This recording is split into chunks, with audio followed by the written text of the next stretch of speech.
चुनाव भर ट्रंप के विरोधी उन्हें संविधान के लिए खतरा बता रहे थे। अब चुनाव में जीत के बाद ट्रंप की महत्वाकांक्षाएं कहीं सच में तो नहीं बढ़ जाएंगी?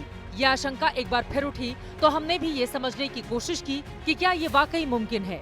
इससे पहले कि इसका जवाब जाने, आइए पहले जानते हैं कि अमेरिका के संविधान में राष्ट्रपति के लिए क्या नियम हैं। अमेरिका के राष्ट्रपति का जो टर्म है वो फिक्स कर दिया गया है। कोई भी अमेरिका का नेता अमेरिका के राष्ट्रपति पद पर 2 कार्यकाल तक ही रह सकता है। उसके बाद वो अमेरिका का राष्ट्रपति नहीं बन सकता। और इस अमेंडमेंट को 22वें संविधान संशोधन के रूप में जाना जाता है। अमेरिका में राष्ट्रपति के नियम जानने के बाद ये समझिए कि क्या वाकई ट्रंप चाहे तो अमेरिका का संविधान बदल सकते हैं।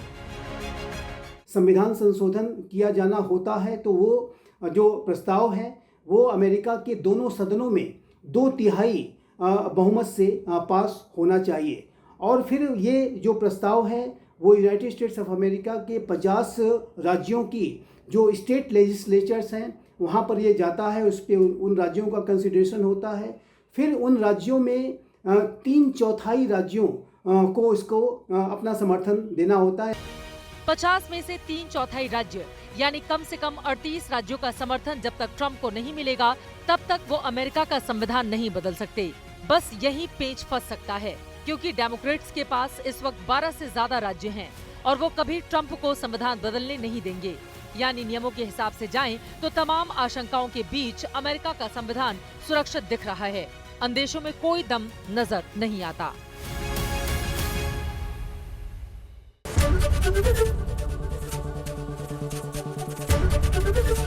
एबीपी गंगा, खबर आपकी, जुबान आपकी।